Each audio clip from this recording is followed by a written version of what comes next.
मुंबई से बड़ी खबर है, बहुत बड़ी खबर है। उद्धव ठाकरे के बेटे, छोटे वाले बेटे तेजस ठाकरे अचानक से बेहोश हो गए। अस्पताल में भर्ती कराया गया है। दौड़ते दौड़ते उद्धव ठाकरे पहुंचे हैं। कोहराम मच गया है और इलाज के लिए डॉक्टर तक हैरान हो गए हैं, क्योंकि यहाँ पर इलाज समझ में नहीं आ रहा है। उद्धव ठाकरे के घर मातोश्री में कोहराम मच गया है। छोटे बेटे के अचानक बेहोश होने से हालात बेहद चिंताजनक हो गए। तो दिखाते हैं, बताते हैं आपको सब कुछ। आप भी इस वीडियो को शेयर करें, कमेंट करके अपनी राय जरूर दें।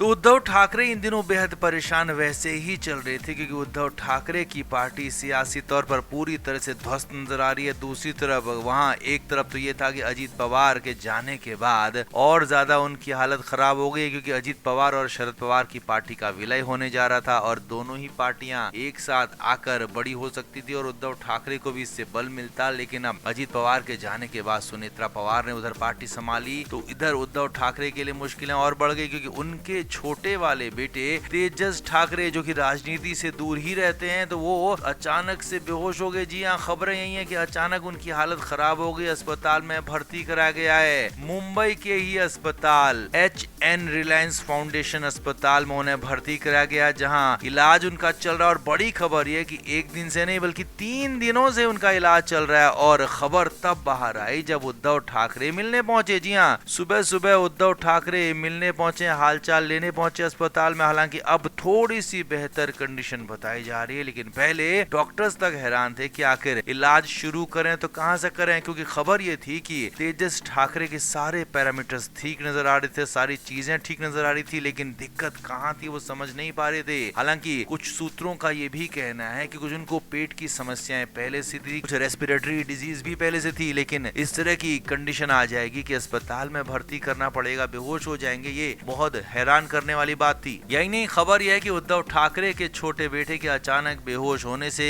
घर में भी कोहराम मच गया। उनकी मां रश्मि ठाकरे भी बेहद परेशान हो गई। हालांकि खबर तो ये भी कि रश्मि ठाकरे अलग गाड़ी से, यानी कि उद्धव ठाकरे की नहीं बल्कि दूसरी गाड़ी से अस्पताल पहुंची, अस्पताल में ही मौजूद हैं। उनके बड़े भाई आदित्य ठाकरे भी वहां मौजूद हैं। लेकिन उद्धव ठाकरे सियासी गलियारों की वजह से, सियासत की मजबूरियों की वजह से जा नहीं रहे थे, लेकिन फिर भी उद्धव ठाकरे फाइनली गए और देखा, अपने बेटे की हालचाल जाने, समझे और सब कुछ वहां पर देखा समझा। अब उम्मीद की जा रही है कि जल्दी तेजस ठाकरे ठीक होकर घर लाएंगे और वापस से सब कुछ ठीक हो जाएगा। तो आपका इस पर क्या कहना है? क्या उद्धव ठाकरे के लिए मुश्किल दिन लगातार बढ़ते जा रहे हैं, या फिर उनके लिए कुछ ऐसी दिक्कतें हो गई कि जो अब ठीक होने का नाम नहीं ले रही? आप क्या मानते हैं? कमेंट करके जरूर बताएं, वीडियो को शेयर भी करें।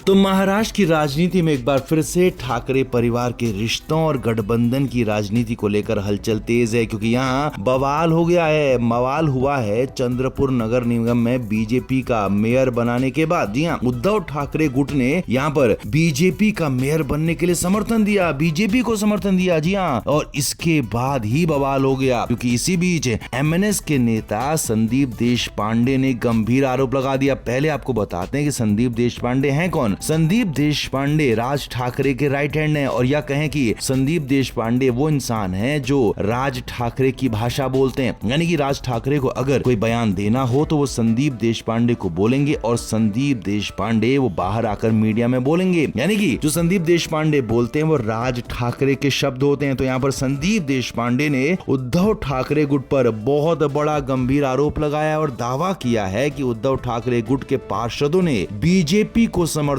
देने के लिए 1-1 करोड़ रुपए लिए। जी हाँ, ये दावा किया है संदीप देशपांडे की तरफ से। MNS की तरफ से राज ठाकरे के बेहद करीबी हैं संदीप देशपांडे, उनकी तरफ से 1-1 करोड़ रुपए हर पार्षद के ले जाने की बात कही जा रही है। और इस आरोप ने न सिर्फ दोनों इन पार्टियों के रिश्तों पर सवाल खड़े कर दिए, बल्कि ठाकरे बंधुओं के रिश्तों को लेकर भी बहुत बड़ा बवाल हो गया। क्योंकि अभी हाल ही में ये दोनों ही भाई एक साथ आए थे, नगर निगम चुनाव में एक साथ मिलकर चुनाव लड़े थे, लेकिन उसके बाद ये जो चंद्रपुर में हुआ है उसने बवाल खड़ा कर दिया है। क्योंकि संदीप देशपांडे का बयान हल्के में नहीं लिया जा सकता है। संदीप देशपांडे वही कहते हैं जो राज ठाकरे उनसे कहते हैं, और यहाँ पर संदीप देशपांडे ने सीधे सीधे उद्धव ठाकरे, उनकी पार्टी, उनके पार्षदों पर आरोप लगाया है कि 1-1 करोड़ रुपए दिए गए हैं। देशपांडे ने यहाँ तक कहा है कि उनके पास इस पूरे कथित सौदे के सबूत भी हैं। 50 बक्सों के होने की सबूत का दावा किया गया है, और कहा कि जल्दी समय आने पर इसे वो सार्वजनिक भी करेंगे। इससे माहौल बवाल वाला हो गया है। काफी काफी हलचल बढ़ गई है। विपक्षी दल भी इस पर नजर बनाए हुए हैं। वहीं उद्धव ठाकरे गुट के जिला अध्यक्ष संदीप गिरहे ने इन आरोपों को पूरी तरह से निराधार राजनीतिक बयानबाजी बताया है। उन्होंने देशपांडे को खुली चुनौती दी है कि एक भी ठोस सबूत पेश कर दें तो वो तुरंत अपने पद से इस्तीफा देने के लिए तैयार हैं। गिरहे ने यहाँ तक कहा कि अगर पैसे लेने की बात होती तो आखिरी वक्त तक कांग्रेस से बातचीत नहीं करते। उन्होंने दावा किया कि बीजेपी को समर्थन देने का फैसला आत्मसम्मान राजनीतिक रणनीति के तहत लिया गया। तो कुल मिलाकर बीजेपी ने यहाँ पर बड़ा खेल कर दिया है। देवा भाऊ कामयाब हो गए हैं और उद्धव ठाकरे पर राज ठाकरे की पार्टी की तरफ से बड़े आरोप लग गए हैं कि पैसे लिए गए हैं। पैसे लेने के बाद बीजेपी को समर्थन दिया गया। तो आपका इस पर क्या कहना है? आप भी कमेंट करके जरूर से जरूर बताएं। वीडियो को शेयर भी करें।